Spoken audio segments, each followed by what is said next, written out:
I'd like to thank everyone for coming to the regular scheduled meeting of the Wareham School Committee, May 21, 7 p.m. I would like to, we've got about 20 minutes for public participation, so I see a lot of public here.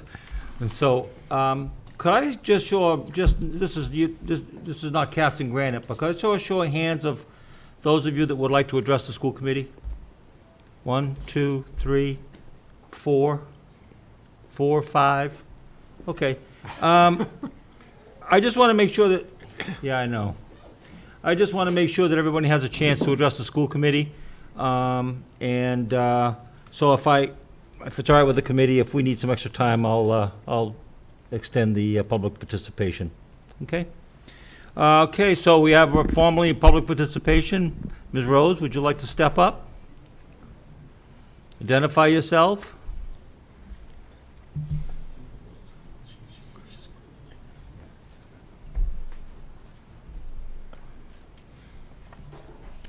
My name is Deborah Jean Rose, and I am a volunteer at the Minot Forest School.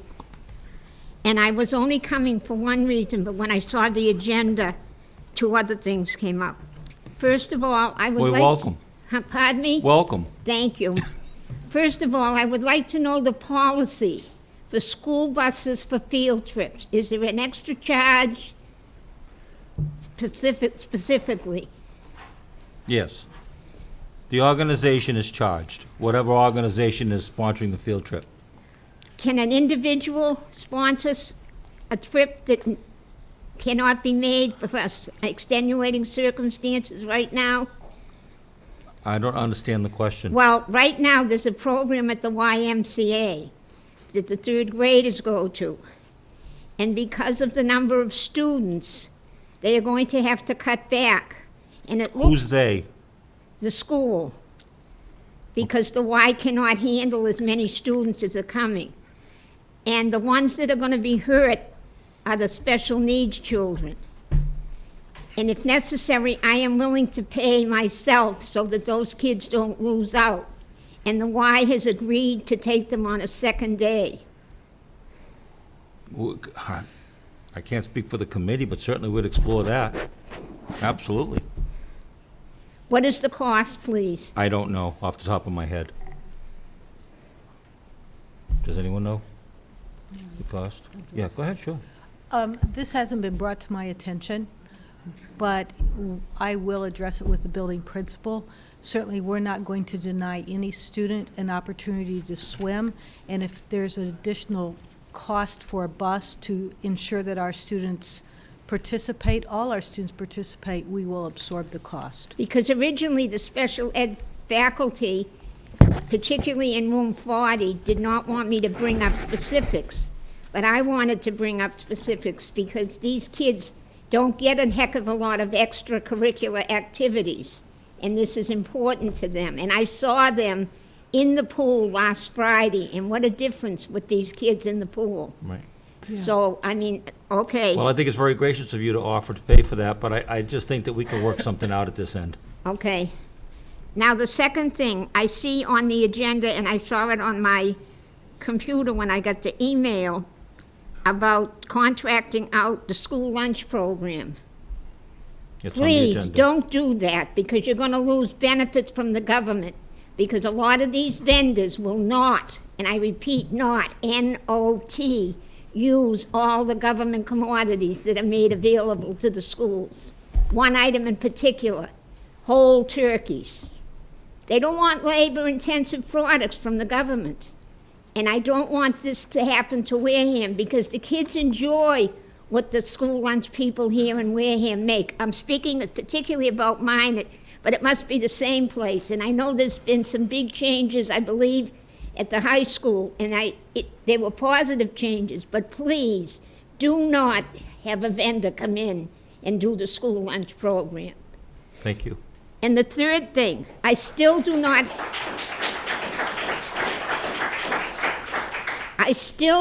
have an answer to the question I asked 2 months ago about the food that Wareham did not accept, the $60,000. Well, you heard the answer up here. You were told that you were going to get a response. So Yes, I'm and- very disillusioned that you didn't. I did not get a response, Dr. Sylvia. I was told that it was being worked on, but I did not get a response. Well, all I can say is if they promised you a response, you will get a response. I know if you say it, I will get it. Well, I got to trust on our administrators to get it done. Okay, but I know it was being worked on. And maybe it is, I don't know. But it shouldn't take this long to explain or show why certain things were not accepted, I wouldn't think not. especially with the computer age. Right. And thanks to you, I did come in the back door today, so I didn't have to walk that long haul with Thank my you. asthma. I think Mrs. Perry's in the audience, so maybe at some point you would like to speak to her. She's in the Well, back. Excuse me, but I tried to contact her via email, and I don't get satisfactory responses. That's why I brought it to the school committee. And it was Mr. McMillan that told me he was working on it. Thank you. Anyone else that would like to address the committee? Yes, step forward, state your name.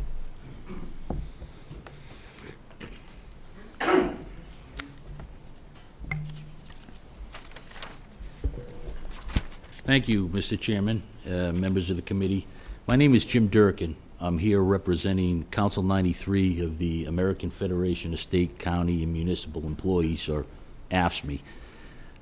AFSCME probably represents more than 35,000 public employees here in Massachusetts, including a lot of these folks up here, the men and women who work hard every day to keep Wareham schools clean and to help our kids learn better by providing them with good, nutritious meals at school.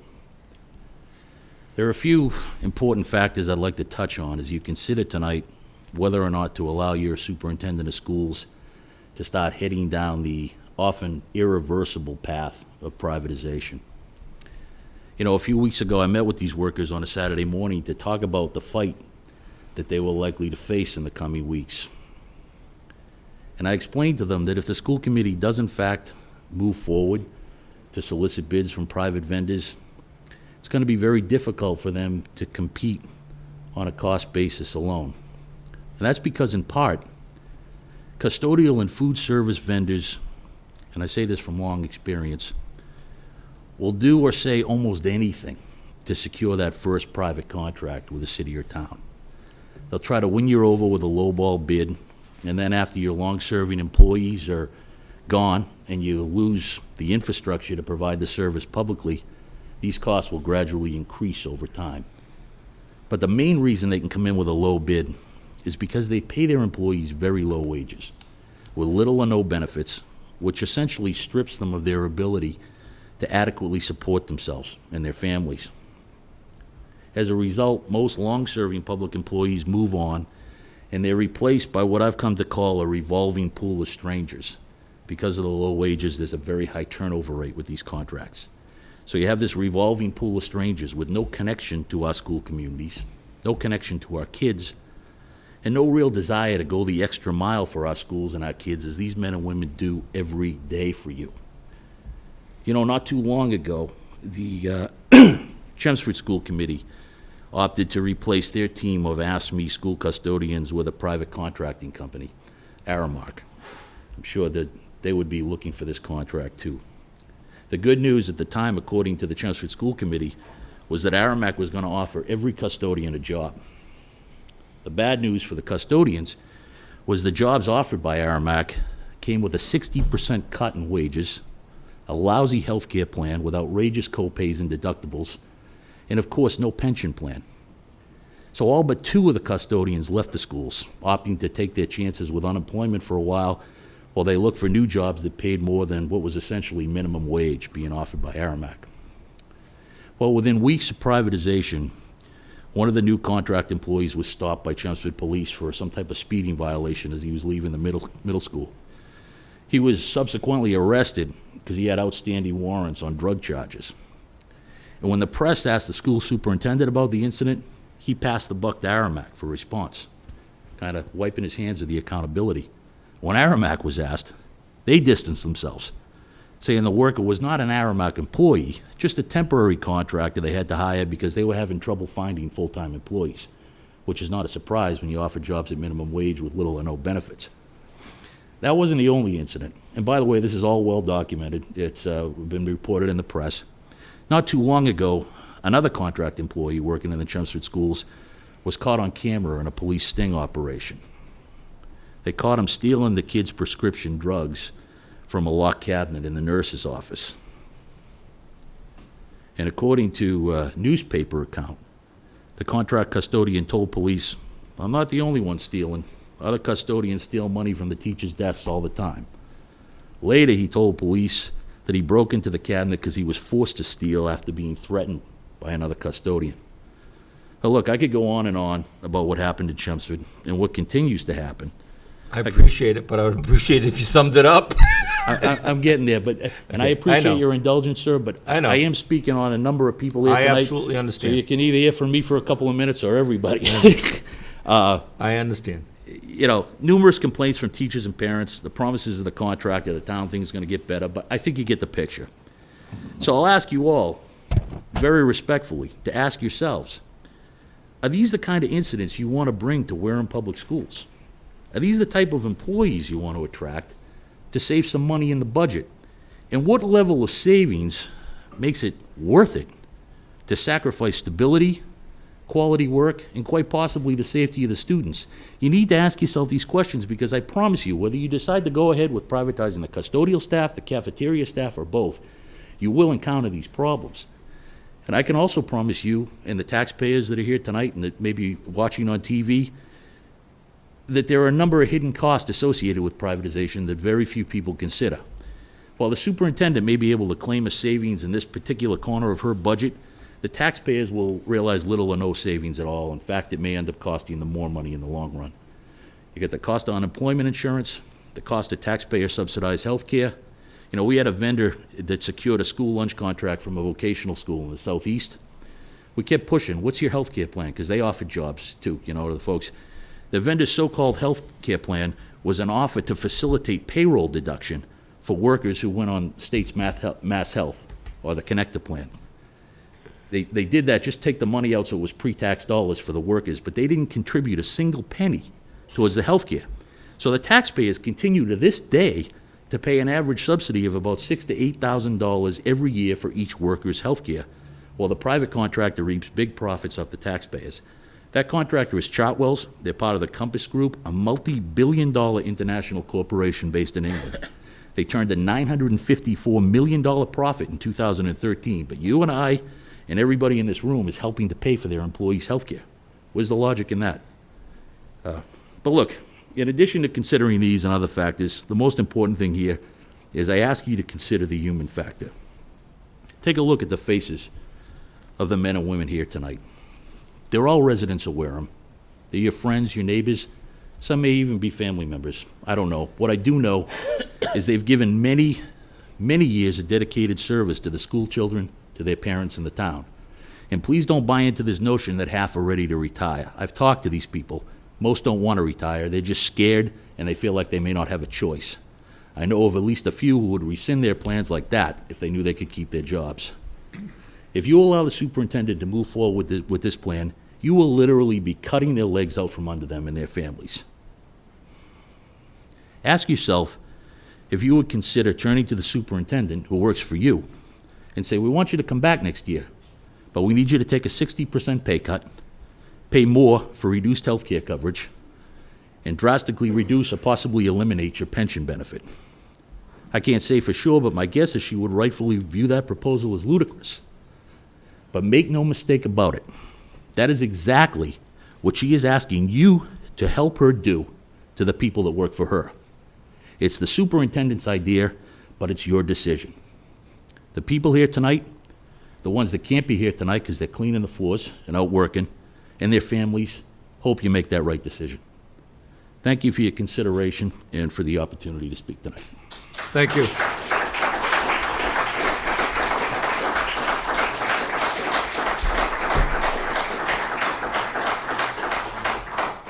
Thank you, Mr. Duggan. Anyone else that would like to address? Come on forward, please. Identify yourself.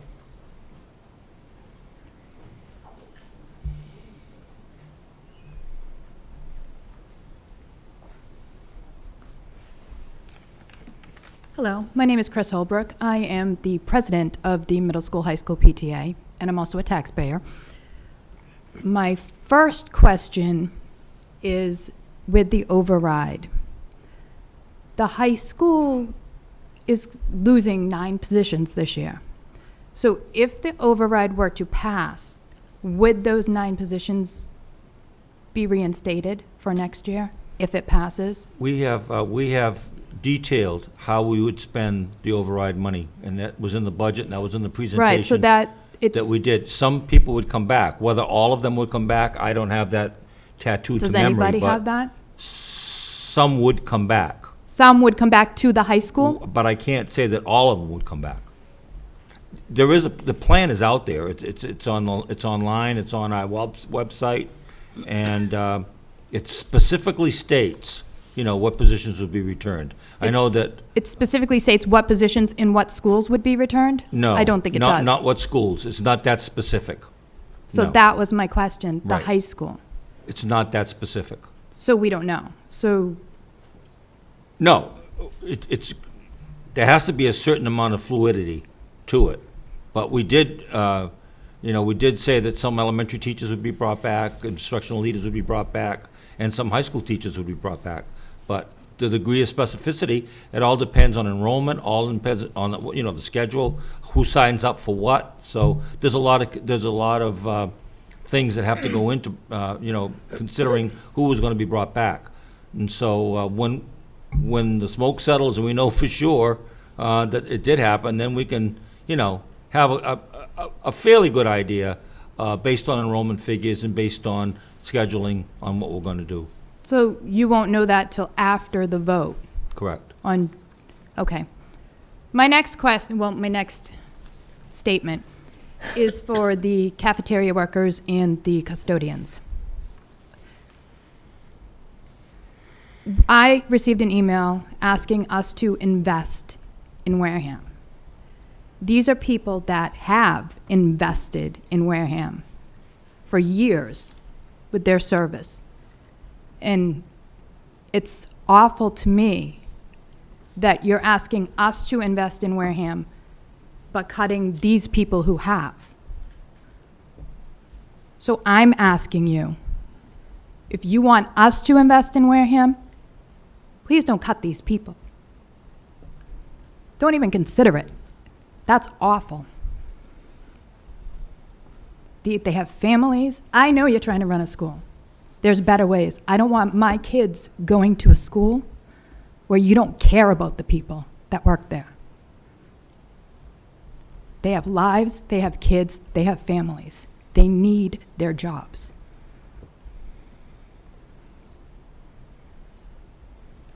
That's all I wanted to say. Thank you.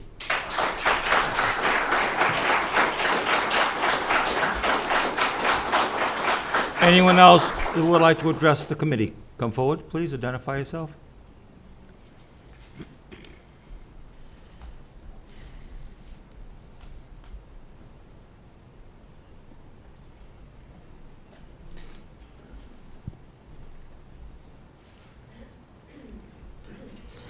Good evening. Good evening. My name is Jean Smith. I am a resident of West Wareham, and I am the manager of the high school cafeteria. I would like to speak to the article I read on Wareham Village Soup regarding the recent school committee budget meeting where the topic of privatizing the food service department was raised. First, the food service department has always been self-supporting. There is no line item in the budget for food service, as you all are well aware. This means the money collected from selling school lunches to students is the sole source of income used to pay our food costs, our equipment maintenance and replacement, our workers' salaries, and this is the biggie, we pay the town's portion of the employee health insurance. Currently, the town pays 70% of the premium per insured employee. As a participant in the National School Food Service Program, school lunch program, Wareham Food Service is strictly regulated by the federal government in regard to such things as the foods that we serve, the portion sizes, the fat and sodium content, and this is just to name a few. In return, for each meal we serve, we receive reimbursement in the form of commodity food and federal and state dollars, which subsidize the free and reduced meals that over 50% of the Wareham students rely on. Not only are we regulated as to what we may serve, we are also regulated as to what we charge for the meals we serve. Yes, it's true, the food service department is forecasted to finish this fiscal year in the red. It is also true that the shortfall will have to come out of the school department budget. Although the perfect storm of events that have led to this serious situation have been brewing for several years, the food service department has not finished the fiscal year in the red for almost 20 years. By the perfect storm of events, I'm referring to changes in the federal regulations and the National School Lunch Program, which include but are not limited to adding more fresh fruits and vegetables to the menu, changing all of the grains that we serve to 100% whole grain, reducing the sodium content. We have weekly requirements for servings of dark green and orange vegetables, as well as servings of beans. In addition to the federal regulations that have been implemented, Massachusetts has imposed its own regulations regarding the a la carte items, which are referred to as competitive foods, that we are allowed to sell. Such things as French fries, cookies, potato chips, ice cream, and other snacks that used to be sold to the students are things of the past. So too is the income that was generated when we were allowed to sell these items. Also contributing to the deficit is declining enrollment, declining participation, and of course the skyrocketing health insurance costs.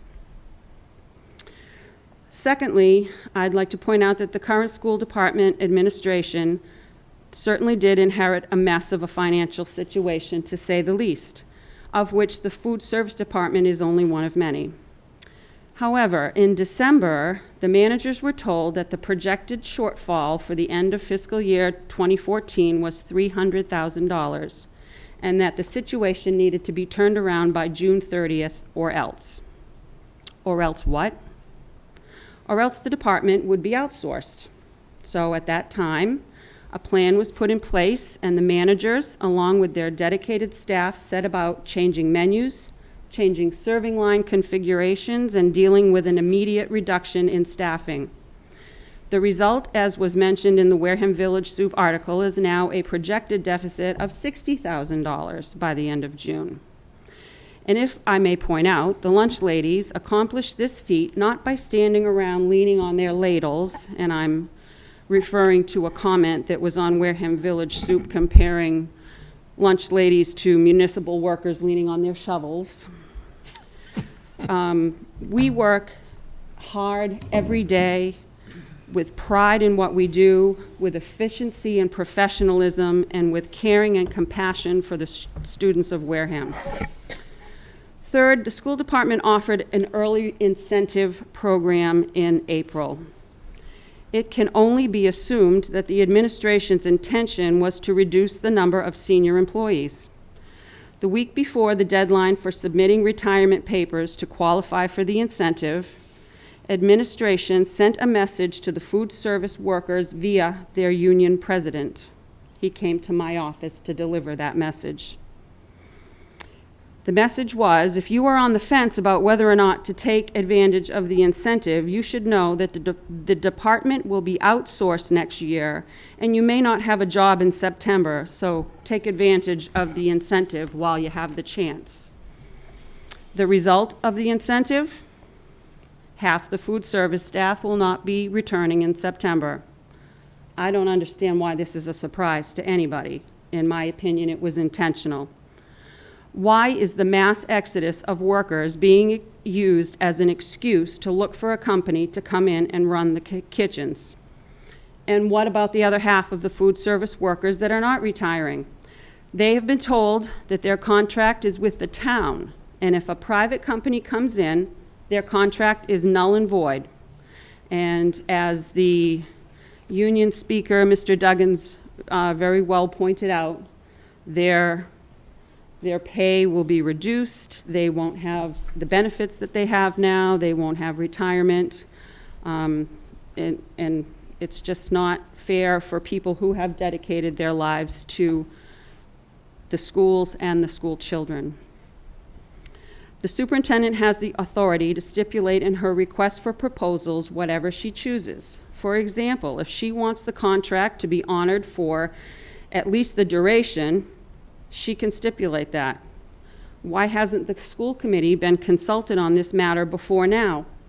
At the last school committee meeting, I was here on May 7th, and 2 school committee members told me that they had no knowledge of any plan to privatize. I don't know why this whole plan has been such a secret. I am a lifetime Wareham resident and a tax-paying citizen, and frankly, I'm embarrassed to say I live in this town, not to mention the fact that I work here as well.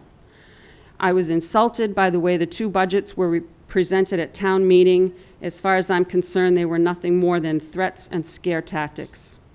Yes, there is a serious financial situation that needs immediate attention, but I personally am not willing to keep funding the mismanagement that got us into this position to begin with. And I don't think it's right to penalize honest, hardworking citizens who have made it their life's work to be employed by this town. You can cut out all the part-time and senior employees that work for the food service department, but the savings that you will realize will sadly be minimal. However, the impact on countless lives that are affected will be huge. Just this past weekend, I had a conversation with a food service worker with 24 years of service. She was brought to tears as we discussed her feelings about being forced to retire. She told me that she loved her job and she loves her kids, meaning the students.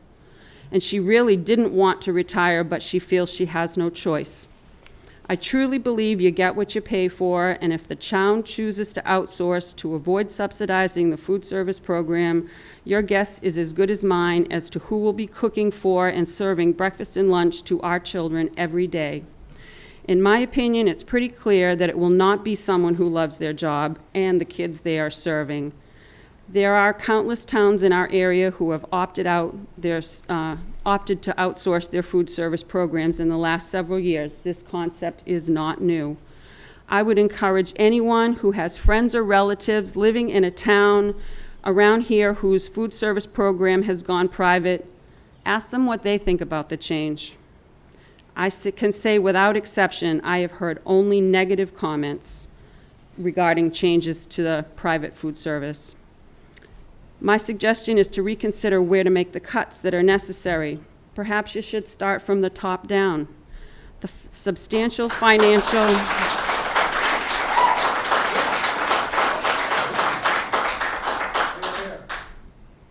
Then perhaps the substantial financial savings that will be realized will somehow justify the hardship caused to the few employees that are affected. Thank you for your time. Thank you, Mr. Smith.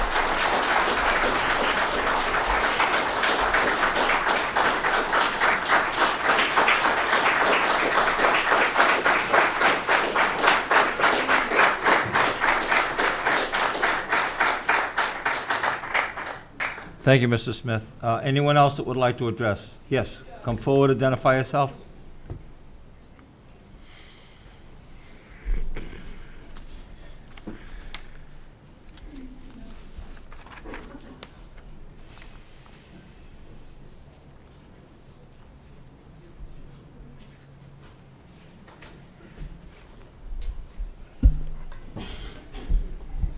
Good evening. My name is Brian Fitzgerald. I'm a 5th grade English, Social Studies, and Intervention teacher. I'm the president of the Wareham Education Association.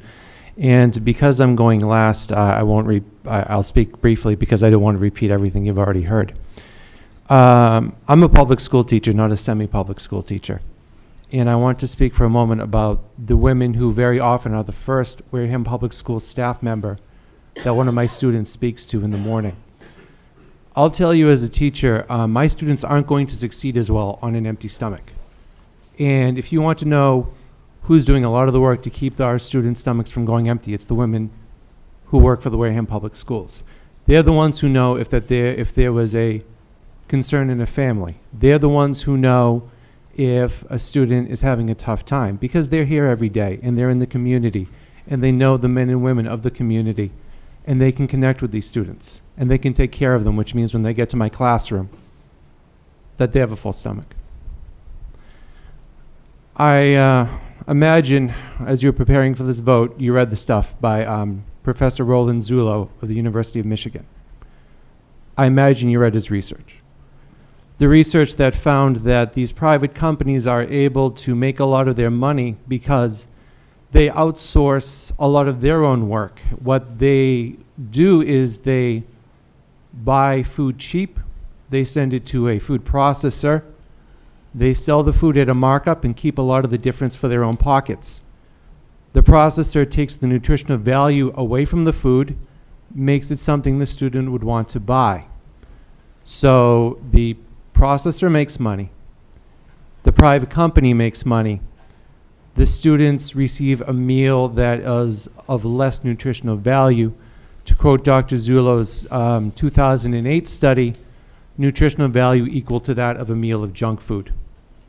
This concerned Dr. Zullo, so he followed it up 2 years later and found, of course, this has an effect on the students' test scores.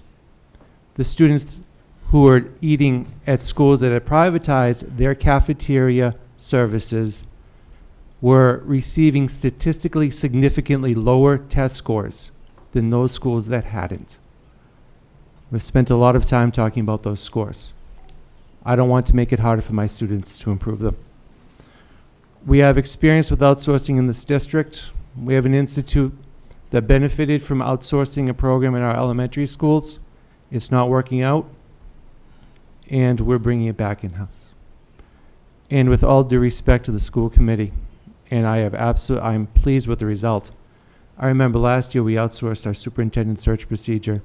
We spent 5 figures to a firm in New Jersey, and we received 4 finalists who live 50 miles away from Wareham. That's what we got. I'm sure you're going to get great promises, but we have academic research that says this is going to lower our students' test scores. I'm proud to be a public school teacher. I'm proud to work with these women, even though it gives me a hard time every day because I'm a Montreal Canadiens fan. I probably shouldn't have mentioned that, sorry. I lived there for 6 years. I just urge that the committee consider the research, consider what has been proven will be a result of privatizing, and consider why these companies are making money. I'm proud to work with these women, and I know our students are glad that they're too. Thank you.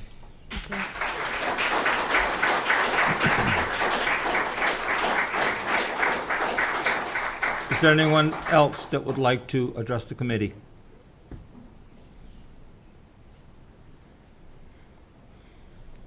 While this young lady takes her seat, is there anyone else after her? Okay, so we'll make her the last speaker. Good evening. Good evening. Hi. I think I'd just like to touch base on some of Just for the other- record, you do identify yourself. Oh, I'm sorry. I'm Nancy Cedarholm. I'm a secretary at the John W. Degas School. I'm also the president of the WSDSA Secretaries Association. I'm here speaking on the human side of the custodians and the cafeteria workers. I've worked for the system for almost 18 years and enjoy the camaraderie of with the people that I work with. However, I'm concerned with the if we're going to be actually looking at apples and not apples and oranges. I want to know if if you do seek bids for privatization, which I hope you're not going to go that way, that you're going to look and walk in each one of these members' shoes. Do you know everything that they do? Is this outsourcing going to do everything they do? Are they going to be the ones that care about making sure that every sidewalk and entrance is shoveled and has salt down there? Because otherwise, if it isn't, it'll cost you more with the lawsuit. In the 18 years, I've seen the custodial staff and the cafeteria staff more or less cut in half. I've also seen them not be able to give you the same services that they gave you 18 years ago. You know, in our school in particular, we went from 5 custodians to actually 2.5 custodians at night and 1 during the day. They fix the pencil sharpeners, they fix the desks, they fix the blinds, they fix a lot of these things. Are you going to be getting these items done by a custodial firm? I also work in special ed. I'm concerned about somebody coming into my office where a lot of things are kept. You know, it's a trust thing as well. And as the union rep there said, you know, that these people were stealing. That makes me nervous. Are we going to consider putting more locks, not just on the doors, but on the cabinets? Some of my cabinets don't have locks. That's why I'm in a locked office. But mostly, you know, I feel for these members of the community that work here. They're taxpayers. The majority of this custodians, the secretaries, the cafeteria workers, they are townspeople. They're the people that are paying the taxes. And when you consider doing this, I hope you do look at that. And I think that's all I really have to say. I just wanted to put a human side on it. Thank you. Thank you very much.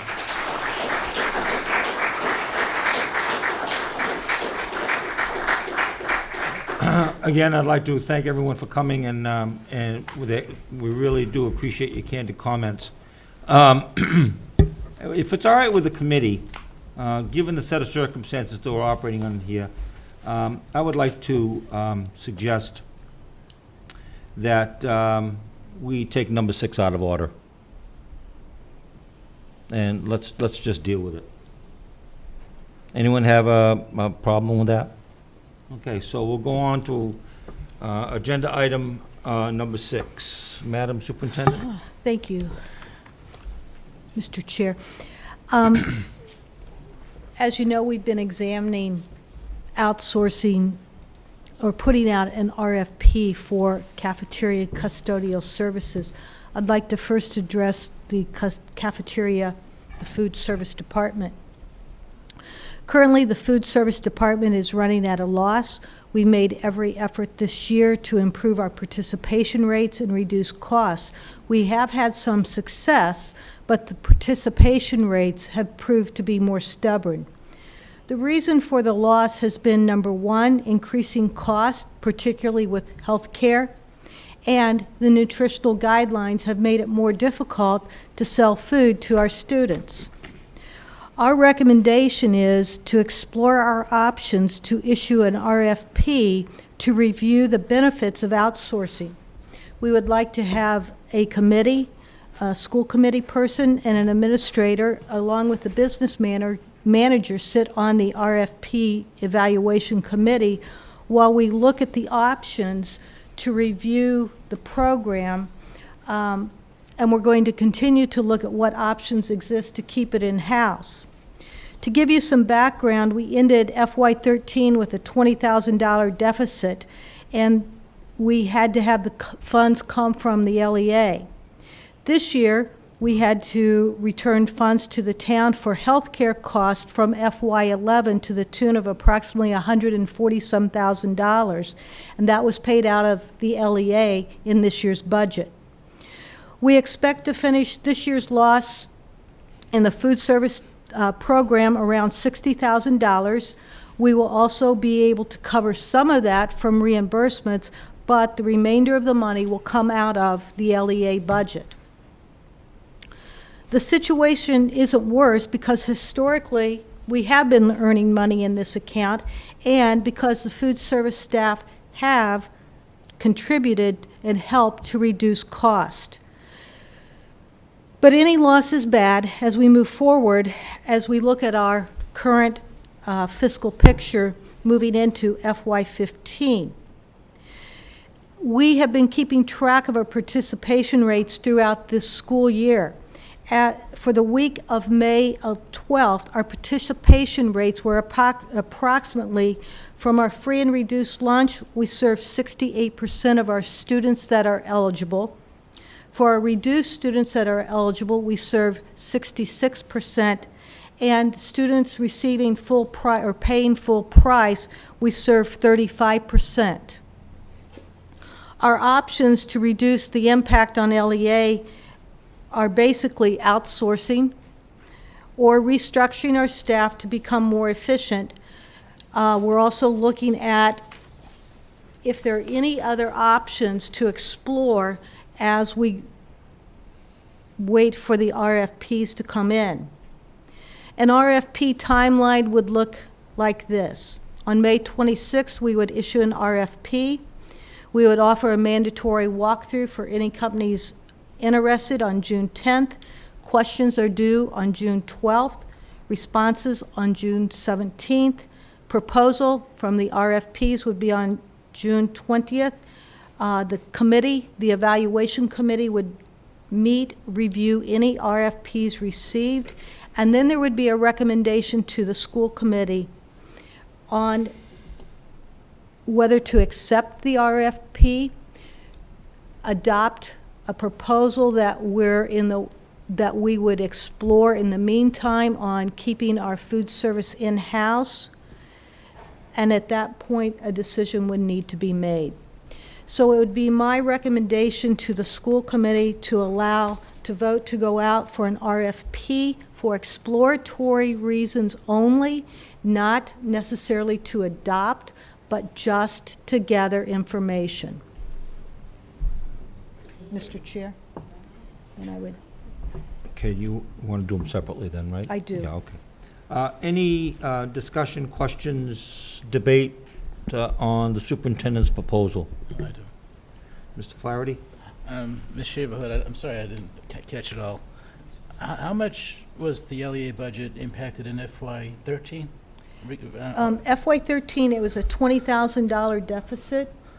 In FY11, there was approximately $140,000 that had not been paid, that we were charged in this year's budget, and we had to produce out of this year's LEA budget to close the town books. From FY11 to FY14? Yes. Yes. And that went unnoticed under the prior superintendent, I take it? That's correct. Yeah, that's staggering. But I would also just say, Mr. Flaherty, and to the members and to the audience, that when we first began looking at the food service budget, we were projecting approximately $140,000 deficit at the end of this school year. So you can see we've reduced that. No, we haven't reduced that. Our food service department has reduced that by about $80,000 through cost savings, through different means of offering how they do the food. So this, I do not want to leave any doubt that we do not appreciate what the food service folks have done. They certainly have stepped to the plate. They certainly have done their due diligence. At this point, we just want to explore an RFP. And so the $140,000 from FY11 is being taken care of in FY14, and yet now in FY14, we're looking at right now another $60,000. $60,000. Yes. I've heard what really, I was listening to all the people that got up and spoke, and what struck me was, the impact to education by possibly, privatizing. And right now, we're impacting education right now by hundreds of couple $100,000 out of our education budget for something that's supposed to be self-sufficient. I think it's worth looking into, and as one of the other people that got it and said, it just needs to be apples to apples. Anyone else want to discuss this issue? Mr. Sweat? I just want to be clear as to the mandate of this committee. Did I understand you correctly that the committee's mandate is a broad look at the food services program and how it is being managed from a cost-effectiveness perspective, and one component of that review is the RFP process, but by no means is that the only component and the only mandate that this committee would have. Is that a fair statement? In other words, if this committee wanted to receive information from our food services managers about what they did to go from 140,000 to 60,000 and what potential existed to go from $60,000 to zero, that would be part of the mandate of this committee. Is that a fair statement? This committee as a whole, or our smaller No, the committee? smaller committee that Smaller committee. you're proposing. Yes, we would welcome that type of conversation. Again, I will say that the food service personnel have stepped to the plate. They certainly have been willing to look at different ways of doing things differently, but we're still facing a deficit that we feel that we would be fiscally irresponsible not to explore all options. Thank you. Anyone else need to have an opinion, or? Go ahead. Mrs. Bugan? I just want to piggyback a little bit on what Jeff said. It's what I wrote down here today, and I agree. I heard everything that was said tonight. The 5 years ago, and even 10 years ago, and 15 years ago, what we have been talking about is busing, and to take a look at the existing services, or the existing service that we have, and then to be educated on what outsourcing would look like. In that scenario, time and time again, it proved that the services that we were running within this town were the best interest from a quality standpoint, from a cost standpoint, as well as from a human standpoint. And I felt comfortable that I was doing my fiduciary responsibility, my fiscal responsibility to the town, that we went down that road over and over and over again. This is all that I see doing this also, is that it is an opportunity to get educated around all of those different lines. So when what absolutely needs to go into the human component of it are things like safety, around the flexibility that we have. These are the same arguments that were made when we started and continue to debate from the busing side. And I think that the same thing goes with any exploratory thing that we're doing. The one thing that I would ask, though, is that whoever is, if we do decide to go forward and there is this committee, is that when the RFP is put together, that some of the pieces of information that we're asking are things like participation rates before and after they went into the district. This is one thing that we heard tonight, and I think that's a very relevant piece of information when we're making that, when we're looking at this. Another one is if they are willing to share what their pay and their benefit packages are for their current workers and over the last 3 years. So some of the concerns that we heard tonight, I think that before the RFP goes out, that we need to play those back, to look at those and say, if we are going to go forward with an RFP, are there additional pieces of information that we need to include in that request, so then this committee, again, is able to make the best decision possible with all of the factors. The other thing that I would ask at the same time is not that we would just welcome the conversation in that smaller group, but that either we decide at this group, at this meeting, or in the smaller group, but we have some sort of discussion on specific pieces of information that we would want to know. So requesting, similar to things around the subsidies or the pieces that we heard about the state and the federal mandates. What are ways that then we can work around those? So again, our existing food services for those state and federal regulations, what are ways that we can, or ideas that we can work around them to be able to increase participation? So that's one. When it comes to anything that has to do with equipment, so a 5-year equipment plan. So I think that we need to take a look from a management perspective, things that we can do to help decrease the overall deficit that we're currently facing within the food services department. So those are the things that if we do vote to go forward, that I will ask as part of this process. Thanks. Anyone else want to, Mr. Lazarus? I'll make my comments brief because I think that we're at a point where we should know where we are. I'm a preparation kind of person, and I believe that we should have all the information in front of us before we make a decision. Nothing is written in stone here. And I would certainly be interested in any company that wants our business to know the backgrounds of their people. And I appreciate the gentleman from ASME bringing up the issues that another town has had.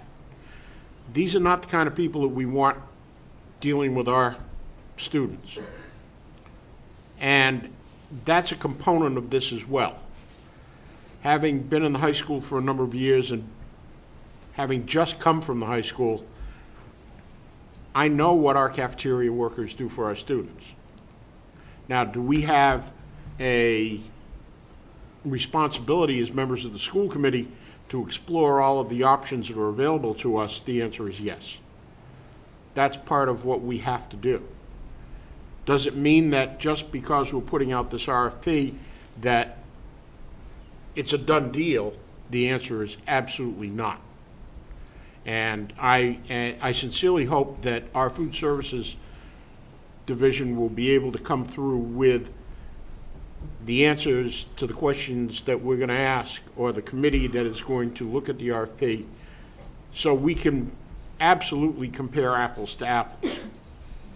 And I'm not 100% sure that we will be able to compare apples to apples, given the kind of program that we have now.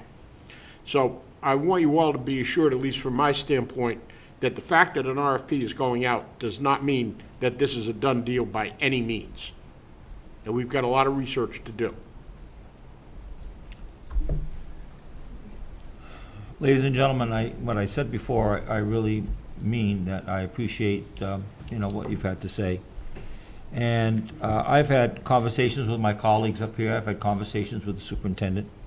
And I'm very lukewarm to privatizing. I haven't made any bones about it. And to use a couple of the words that I've used is, they're my friends and neighbors. They're people that I've known for 20 and 30 years. And they have made an implied contract with us that if they give us an honest effort in working for the school department, that the reward will come with a benefit package and a retirement that they can sustain themselves with in their later years. I don't want to see that. I don't want to see that rug pulled out from under anyone. But I'm probably the only one up here that has worked in schools that have had privatized cafeterias and custodial services. And while it's not a utopia, it's all not doom and gloom either.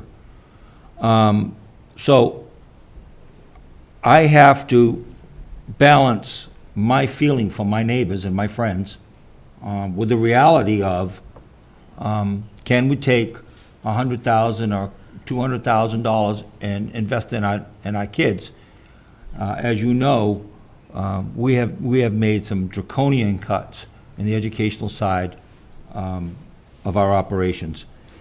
So with that being said, I think that for me, this conversation probably is not the best timing. I really do question the timing, but we have to have all of the facts in order to make an educated decision. And so what I'm trying to say long-windedly is that we have to get the facts. And the only way we're going to get the facts is to put out an RFP. We've done it 4, 5, 6 times in transportation. We've done it at nauseum. And then we come back, analyze it, make sure it's apples and apples, make sure that the human factor plays a major part in our decision, and I think we can come up with a plan that will work for Wareham Public Schools. So, with that said, is there anything else to be said on this issue? All right, I'll entertain a motion to send out the RFPs for cafeteria. So moved. I have a motion. Is there a second? Second? There is a second. There is a motion and a second. Any further debate? All in favor? Aye. Aye. Opposed? It's 5-0-0. Thank you. The custodial staff at this time, I would respectfully ask the committee to hold on putting out an RFP. Given everything that is going on in our district, we feel that it would be in our best interest to stop, to look, and to make sure that we review the cleaning process, review the our procedures that we have in place, and I would be happy to answer any questions. Does anyone want to make a motion to accept the superintendent's recommendation? So moved. I have a motion to accept the superintendent's recommendation to delay any action on the custodial RFPs. Do I have a second? Second. I have a second. Any further discussion? Seeing no discussion, all in favor? Aye. Opposed? It's 5-0-0. Thank you, Madam Superintendent. Thank you. All right, we're going to go back to our regular schedule, and thank you again, ladies and gentlemen.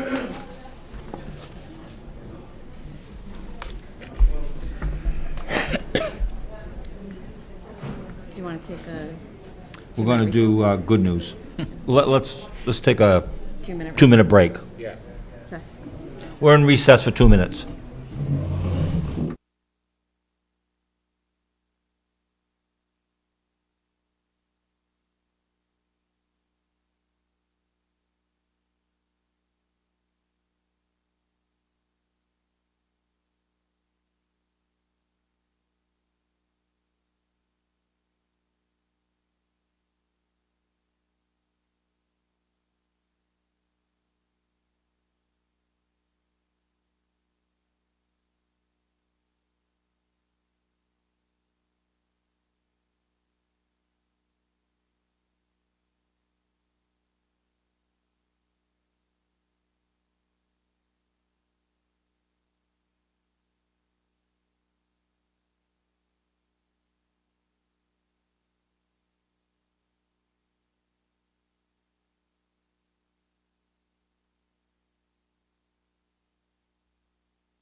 Yes, I forget what she asked, but she needs an answer. about the commodities. Yeah. You know what I noticed today, Mike? I got 70-year-old legs. Because I was crawling around, I need to see the boats on stand, and I was crawling around with well, it's a grinding wheel, I got a wire brush on. Yeah, sure. I do all the shaft, all the propellers, all the trim tabs. Yeah. And then I had to paint the bottom. Oh, I didn't paint the whole bottom. Just any place was Yeah. peeling, was showing through. And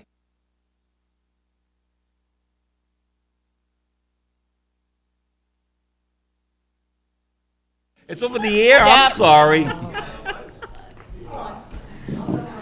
Good. Do you want me to get him? Okay, can we reconvene, please? Jeff? Mr. Sweat?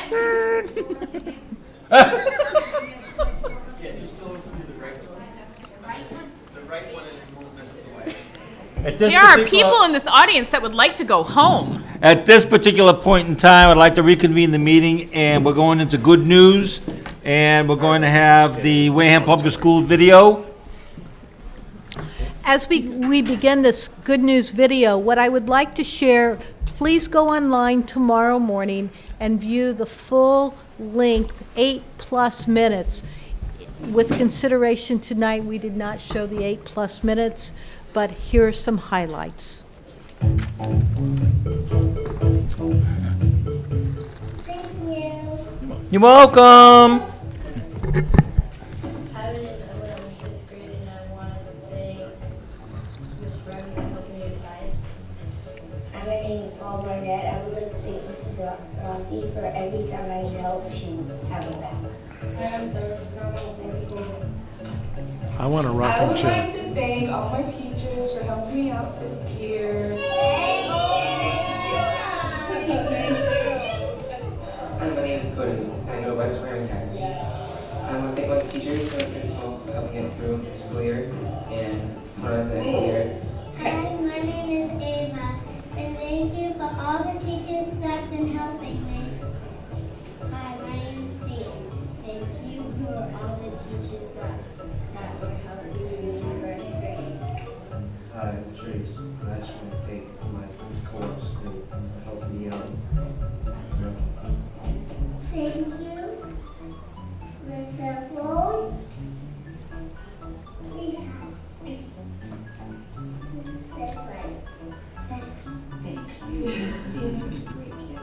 Hi, I'm G. Allen, and I'd just like to thank all of the staff and faculty of Wareham High School for supporting me in everything that I do, because without them, I wouldn't be doing these crazy, spectacular things. So thanks, everyone. Hi, I'm Brianna, and I go to the co-op, and I want to thank Mr. Egger, Ms. Frazier, and Ms. Moore for helping me better myself. Thank you.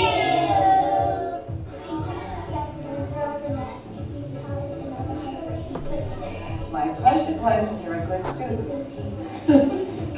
Hi, my name is Melissa, and I wanted to introduce myself to my teachers.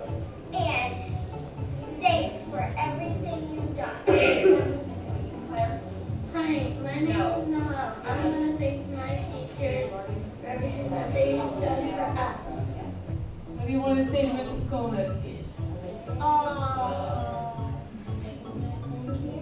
You're very welcome. My name is Aaron Bett, and I want to thank Miss Salerno for being the best English teacher, and she helped me learn a lot of new things. Hello, my name is Logan, and I would like to thank all the teachers that helped me through school. It's been really hard, but all the teachers have helped me through math and social studies. I'm Leanne, and I'm thanking my teachers for helping me with the things that I started. Thank you. Hi, my name is Devin John McCourt. I'm from Wareham High School. I'm a sophomore. I would like to thank my teachers for helping me a lot, even if it's a difficult situation. Hi, I'm Romy. I'm in 5th grade. I thank all my teachers for helping me get through school. I'm Allison, and I go to Wareham Middle School. Hi, I'm Alexander, and I go to Wareham Middle School. And I'd like to thank all my teachers, and especially one, and that's my ELA teacher, Miss Briggs. And I'd like to thank her for being a good ELA teacher and just a role model. I want to thank her because she's really nice, and whenever I was like feeling bad or something, she would help me through it, and I'm really thankful for that. Hi, my name is Jackson. Hi, my name is Aaron. Hi, my name is Michaela. I thank my teacher, Mrs. Snyder, for teaching me how to do math very easily. Did he say easily? My kindergarten teachers. He said easily. And my first grade teacher, Mrs. Plum, and my second grade teacher for helping me get better at math. I'm thanking my teacher, Mrs. Heiser, and she helps me very alongside work and I get stuck. Hello, my name is Jared Sperling. I go to West Wareham Academy. I'm now currently a nationally certified EMT, and I'm going to college this September for my paramedic program. I thank everybody at West Wareham Academy for saving my life. I've gone through a lot of challenges, and they definitely saved my life and helped me get through them all. Thank you, Mrs. Navarro, for teaching me. I'd like to thank Mr. Navarro for helping me out with schoolwork. Hi, I am Thomas Pelletier. I am in grade 5. I would like to say thanks to Mrs. Gutierrez for letting us have a really fun year in our class. Hi, my name is Ashley Moore, and I'm also in grade 9. I thank the Mrs. Strode for helping me out and teaching me a lot. Thank you! For letting us use the iPad.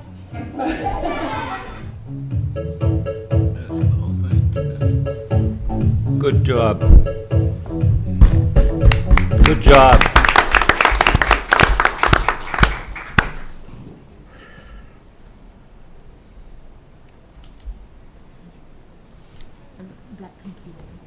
Okay, anyone else have good news from the committee? Well, and just to clarify that that was filmed, I'm sure, during Teacher Appreciation Week. It And was. so, okay, yes, that was great. Does anyone else have good news? I like teacher appreciation. I don't, Mr. Flaherty? I don't have any added good news, but I want to say that's probably the best video I've seen I this know, year. that's great. That was great. That's And I'm awesome. going to watch the rest of it, you know? I'm going to. Anyone else? Have we met since the foundation time over at Makepeace? I don't think so. That was a nice time. You know, a taste of Wareham over at the complex over there. It was really a good time. And we had a member of our school committee make his award-winning chowder, and it was very, very good. So, and it was a good time. And we Where's the gave award? award. I don't know. I just gave it one. And we gave out an awful lot of grants to teachers for the kids. The Foundation for Wareham Education. It really is blossoming into something that's really, really good. And I'm a little proud because it's kind of like one of the things that happened during my last chairmanship. So it's good things.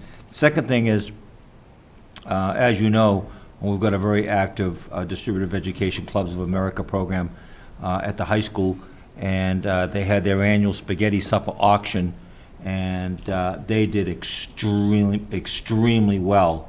And Mrs. Gomoni, I'm sorry for bumping you as many times as I did. As I did. But they raised a considerable amount of money to offset the cost of the conferences and competition. And the food was good, and I believe they had 400 people there. So it was very, very well attended. So kudos to the Decker Group. And those kids worked there. They really worked hard serving the food and running the money and all the things that they do. So that was really a good thing that happened this week. Anyone else? Okay, moving right along. Minutes to the meeting of May 7th.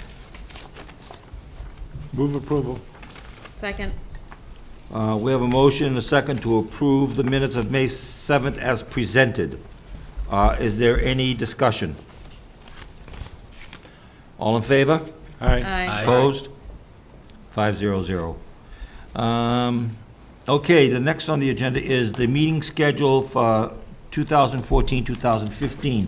You've all had a chance to preview it. Is there anything that's glaring on that sheet of paper? Yes, Mrs. Vugan. So when we get to the budget presentations, so we have the budget presentation, the public hearing with the Board of Selectmen and the FinCom, then the budget vote. One of the things that we've had in the past, and I don't think that it has been on here, but has been beneficial, and unfortunately it didn't happen this past year, which was the principal and administration presentation. It was a joint meeting where it was an open meeting, but the Board of Selectmen and the FinCom and the school committee were there to allow each one of the building leaders as well as the administration to basically talk about their budget and what their requests are. And it was a piece, again, that was glaring, it was missing this year, and I took full responsibility for that. But I think it's something that we should definitely add back on. So then the FinCom and the Board of Selectmen are not just, they don't have, it's that their only opportunity is to hear at the joint meeting, that they actually have an opportunity to ask questions of the building leaders and administration during that meeting. It's an all-day meeting. It's grueling. It's awful. But if people, the people that really like it attend, and it's beneficial on both sides. And Mr. Chair, yes, just for clarification. yep. Mrs. Vugan says it's awful, but some people like it. You're one of those people. Okay. Just checking. Well, you know, it all depends on float your boat, you know? I liked it too. But do you see a date in this Nope. mess? Well, I mean, I think that I would ask through you back to the superintendent, when within these budget presentations, June 7th and June 14th, I know the budget process starts early on, even before those dates, so I think that it would fall within that, I don't know, November, December timeframe. Right, that's what I'm thinking. Right. But we have 2 meetings in September, 2 meetings in October, 2 meetings in November, 2 meetings in December, and 3 meetings in January. Yeah, it was a workshop. Yeah, it's during Yeah. the day. Yeah, it's a workshop and it's during the day, and I think it starts at 9 and ends at 4. I'm not opposed to putting it back in, but I don't know when. It would look, if you look at the calendar, it would be December 13th, because you wouldn't want to do the 20th of December. And it doesn't even necessarily have to be a Wednesday, right? No. Yeah. December 13th is a Saturday. Oh, you do it, on Saturday. Mr. Chair, Yeah. point of clarification. Do I remember correctly that we have now changed the dates associated with the budget so that the meaningless date of December 15th is no longer applicable for submission to the town? We had a discussion about that. No, this goes beyond our committee. This Yeah, I is thought it was the Board of changed at town Selectmen. meeting. I think that's can gotta I go. speak to that? Yeah. Yeah. So it was too late to be able to put it on as an article to change Correct. it for this town So meeting. it's not going to change next year, is that correct? But we have an opportunity to bring it to town meeting in the fall. Correct. So what I would suggest is that it stays like this, but then we take a revote if that does pass in the fall, and that we're able to move the budget, especially the budget to the town. Right, it doesn't actually change what you're asking for, because No. that What could... she's asking for, it's a Right. workshop. Right, exactly. Right, and the superintendent starts her, regardless of when we owe our budget to the town, the superintendent has her own timeline on when that Exactly. happens. So we need to insert it into that, but it's a good point that we can't forget that we have to ask for the date that we owe our budget to the town, and the town would welcome this, that would be later on in the process, and we have to do that at fall town meeting.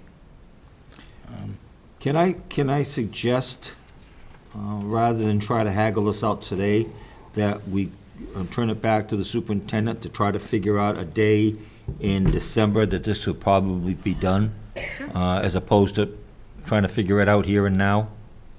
Yeah, You because know? I'm sure that she wants to Right. talk with the, Right. the group I that would don't, be is there anyone responsible. categorically opposed to inserting this workshop? And the superintendent's budget advisory committee could make that recommendation to the full committee at the appropriate Right. time. Right. Okay, so why don't we don't need a motion then. Let's just turn it back to the superintendent for her to work on a date that we can insert that into the meeting dates. Other than that, does anyone have a problem with these dates moving forward? Okay, does it require a motion? I don't think so. Okay, all right, so let's move on then. School choice. I would recommend that the Wareham Public School Committee vote to continue the Wareham Public Schools as a school choice district for the FY14-15 school year and accept students in grades kindergarten through 12, depending on class size, and that no students will be accepted into the West Wareham Academy. The law requires a vote of the school committee whether or not to accept school choice students prior to June 1st. Currently, we have 37 school choice students in our district. Could you repeat that about West Academy again? There will be no school choice students accepted to West Wareham Academy. The only out-of-district students that would be accepted to West Wareham would be tuition students. I understand. Thank you. Is there any discussion? Mrs. Vugan? So you say K through 12, and that includes the cooperative? Yes. Okay, thank you. We hope so. Makes No, I know, money. but I just wanted to clarify, Right. it does include the cooperative, we only addressed West. Right. Any other discussion? I'll entertain a motion then to So accept moved. the recommendation of the superintendent on choice. Second. All in favor? Aye. Opposed? 500. Discussion on relocating Weston, the co-op. We would like to propose two plans. Plan A would be if the override passes, we would move the co-op and West into the multi-service center. We would not know that until after the vote in June. If the vote does not pass, we would like to move the co-op and West into East. Currently, the co-op has 19 students, 4 teachers, 1 clerical, a social worker, principal, and director. There are 3 classrooms being used at the co-op. Their budget is $360,000. At West, our current enrollment is 18. We have 3 teachers, 2 paras, a .5 social worker. Then we have contract services for the therapeutic. We have a clerical, we have a principal, director, and we use 4 classrooms. Their budget is $470,000. The East has 8 classrooms, and if we would combine the 2 into one building, whether it be at East or at the multi-service center, we would save approximately $110,000. So I would like to ask the committee's permission and a vote to begin the planning either on Plan A or Plan B, depending on what the vote outcome is at the override vote in June. Is there any discussion on this plan? Yes, Mr. Lazarus. If the override passes in June, Mm-hmm. you want to move it all to the multi-service center. Correct. Well, I think Is there's that okay with the town? Well, there's a caveat there. If Yeah. all the conditions are, Oh, sorry. if all of the necessary moves on the town side is done to vacate that building. Right. Because the building's gonna have to be secured. Right. On the other hand, we can go to East without any problem. It's already a school. Is there that much of a benefit to the multi-service center over East? There may be. The size, it certainly would enable us to bring the PM school to the multi-service. It would enable us to make use of the facility, the lower level, and turn that into a facility for our students. At this point, we had begun, our talks started with the multi-service center. We would like to explore that option just because of the size, because of the location, and because of keeping everything in the campus. It would be, everything would be within I don't- stone's throw. I don't have any problem with that. My concern is if we say, okay, we're gonna plan both, and for one reason or another, there's an option C, and that is that the override does pass, but we cannot overcome the obstacles with the town concerning the multi-service center. Are we basically stuck with East? No. We may If go, we made a move to East, are we then going to be looking in another year, assuming the obstacles with the town are overcome, moving that whole crew again? once we make the move, we would not want to make another move in the foreseeable future. Would we be better off holding off on a move to East to see where we are with the multi-service center? That would be what we are asking. Yeah. We would like to first stay with Plan A. If Plan A doesn't come through, then we would like to go to Plan B, which is moving everyone to East. Can we move to the multi-service center if the override does not pass? No. Okay, No, because we can't secure it. that's all I want to know. Mrs. Vugan?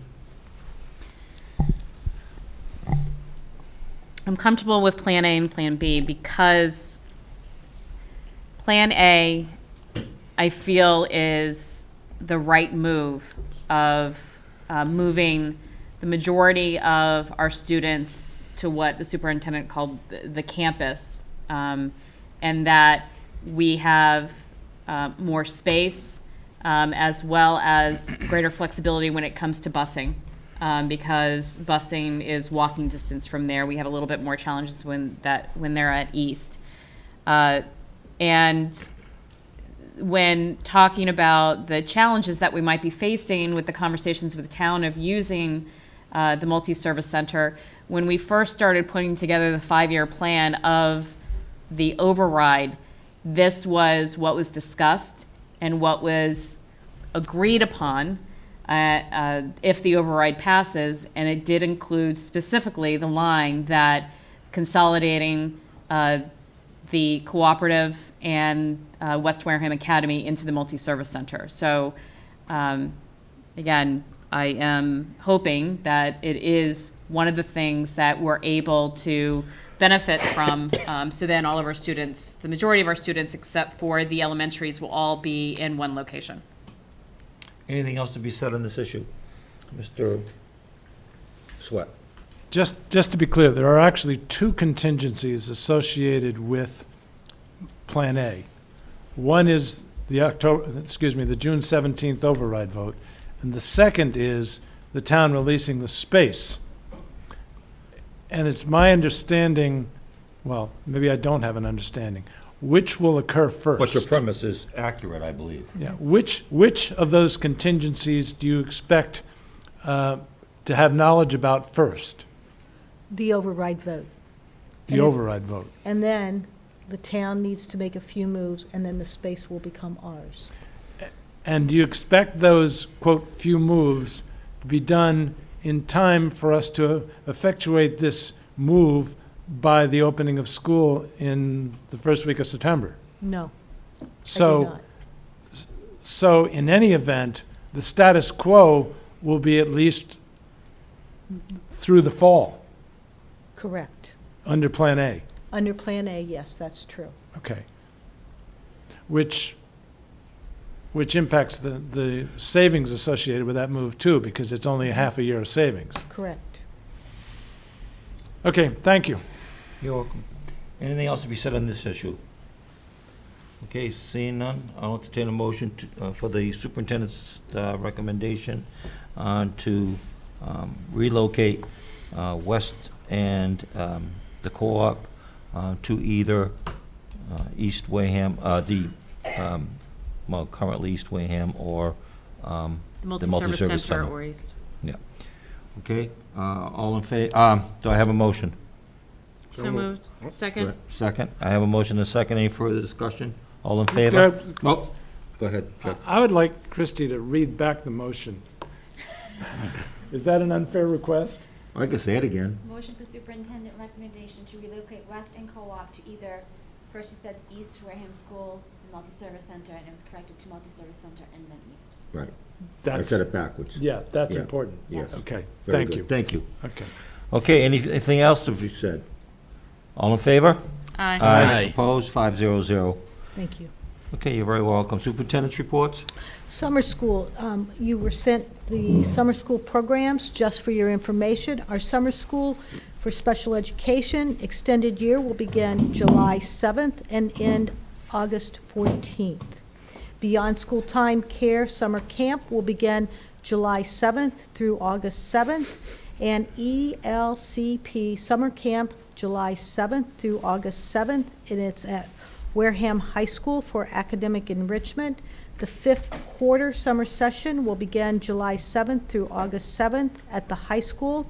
And our summer feeding program with the food service will begin July 7th through August 15th, Monday through Friday.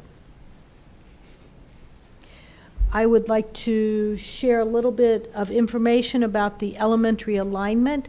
We're currently on progress. We're getting ready to do field trips for our elementary students to visit their new schools if they will be changing in the next several weeks.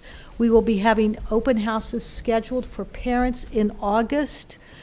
And if there are any parents who have questions about where their child will attend school or would like to see it, please call. We'll be happy to arrange a private tour. But we're well on the move. So that completes my report. Any questions for the superintendent at this time? Mrs. Fugan? So I want to go back to the summer school programs. The two programs that you discussed today, are these new programs for the district? We have two new programs, yes. We have care before care that would open, I believe, at 6:30 in the morning, and then after care, after the care program ends, until 5:30, I believe. That will continue into the school year as well, so we'll have before school care and after school care, district-wide. And then we have a summer camp that's open to all students. There's no eligibility other than a fee. This has been, I think, promoted for a couple weeks now. Do you have enrollment numbers yet? We do have enrollment numbers, and actually, we have approximately 250 inquiries, and some people have committed. It is our hope, and I met with the ladies today, that we will have places for everyone that would like to attend. So if that means we need to expand and obtain more counselors, we certainly will be doing that, because we want to open this program. And are you doing an open house for folks to meet the staff and understand the program, similar to what other camp programs do over the summertime? Yes, we are. In fact, this year we're doing a little bit different. We're asking for junior counselors. So we're asking for some high school students who are going on the trips next year. I know there's a trip to Italy and Costa Rica, and we're going to help with their scholarships if they would like to work in the program. And we also have a tennis camp with 2 seniors who are varsity tennis players who will be running a camp, quote, program for our students at the tennis courts. Is one of them next to you? Not yet. It has to be a senior. This could be next year.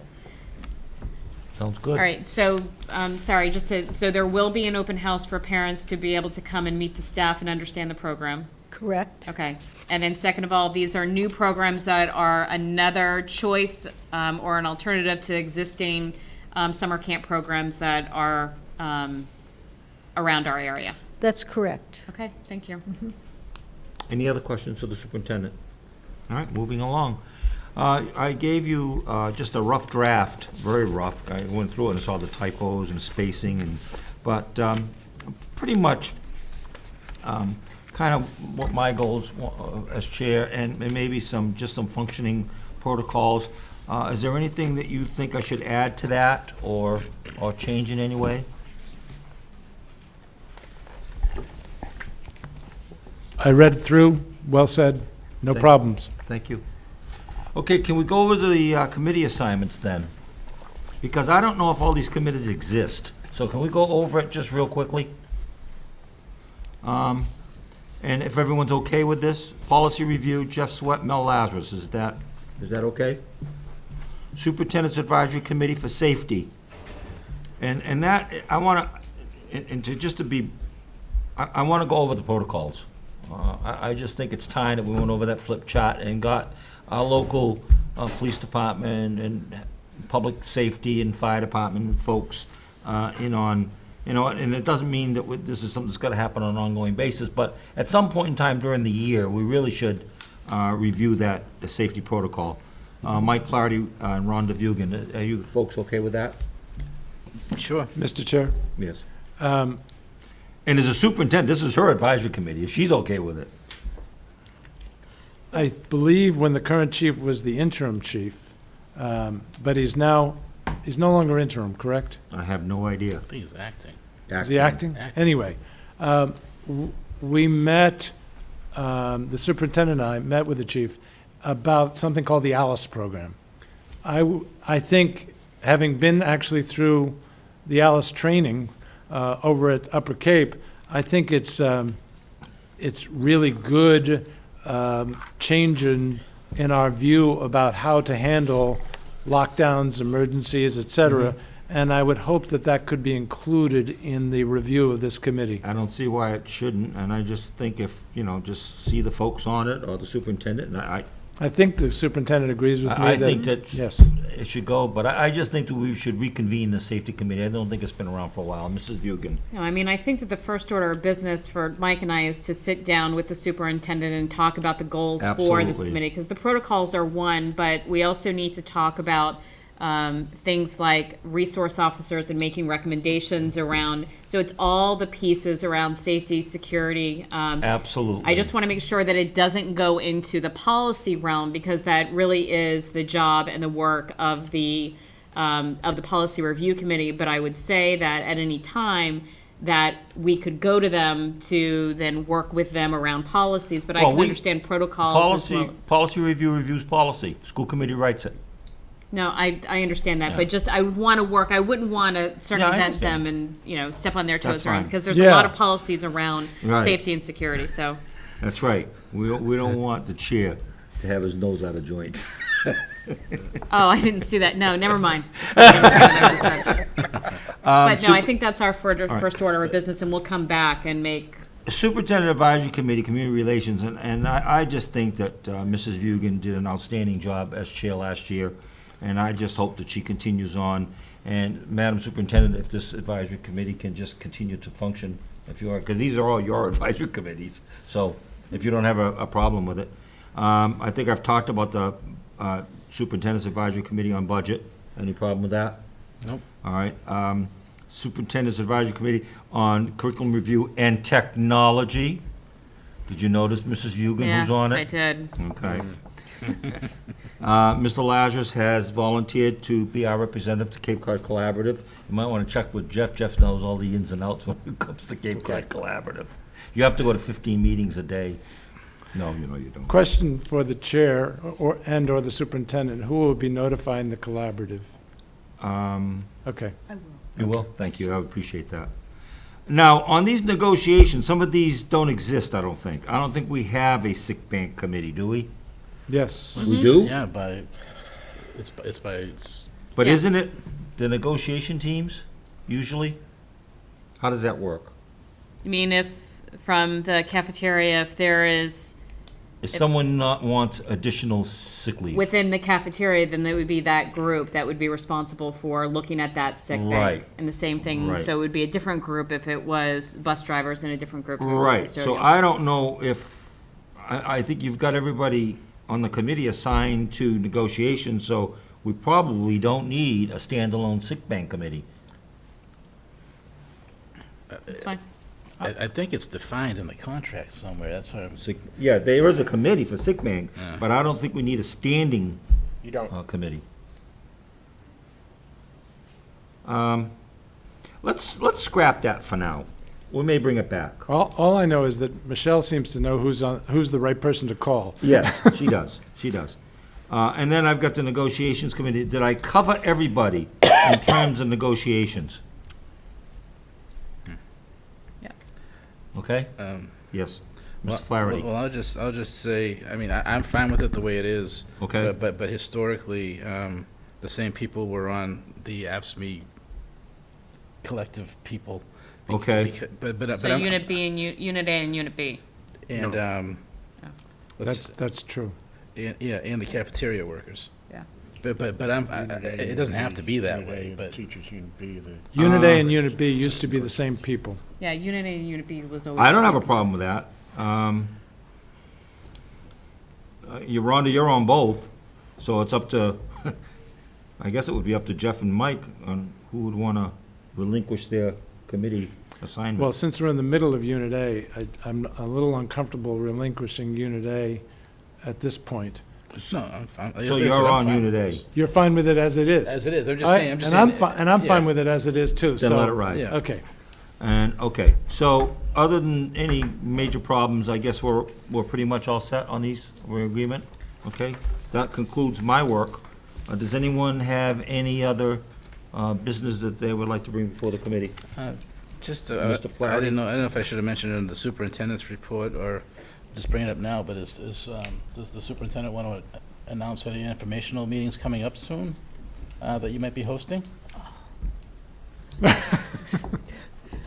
I mean, am. for the, Regarding the override. right, so, I mean, I'm putting them on, so I'll, because they're, Anybody? my guests. Jump in. Go ahead, Rhonda. There are going to be 2 informational, open public meetings to be able to ask questions directly of the superintendent and the town administrator regarding the override. These are going to be on Thursday, June 5th, at 5:30 PM in the Board of Selectmen room, Board of Selectmen meeting room. 5:30 you in the said? Multi-Service Center. June 5th, 5:30, Board of Selectmen meeting room. The second date is Thursday, June 12th at 5:30 PM, and it will be held here in the middle school auditorium. This is your opportunity to be able to ask questions directly of the administrators that are put together much of the information with the help of the Board of Selectmen, the FinCom, and the school committee. But if you have questions regarding the 5-year plan, the $4.5 million override, or any other questions regarding a decision that you need to make on June 17th, please show up on June 5th or June 12th to ask those questions directly to the superintendent and the town administrator. Yes. Mr. Chair? Yes? Just a recommendation. There's a line item, I'm doing this from memory, but I believe there's a line item that says something like restoration of level 3 cuts or something like that. I In the think. supplemental budget. Is that Excuse what me, you're talking about? in the Supplemental budget. contingent budget. Right, Yes. I think it would be great if we had as much specificity associated with that That's a good restoration point. as possible. And I realize, as our chair indicated earlier, that there's some fluidity, but that's a little vague, and I suspect people are going to want more specificity. That's a good point. I think it's clear the interventionist what that means, because that's not so much as, well, I suppose to some extent it is restoration of previous year Yeah, cuts. we had 'em, right. We had them, but I think we can do better on the restoration line item. Very good. Is there anything else to be brought up before this committee at this time? Just regarding those 2 pieces, that there's also, if you're looking for information regarding the vote and the override, there's a website, investinwareham.com, as well as a Facebook page, and that there'll be cards right outside here for anyone that would like to take some with you. So thank you very much. Thank you. Any other business before, to be brought before the school committee? I'll entertain a motion. So moved. Second? To adjourn. I have a motion to adjourn, second. Do I have a second? Second. We are adjourned.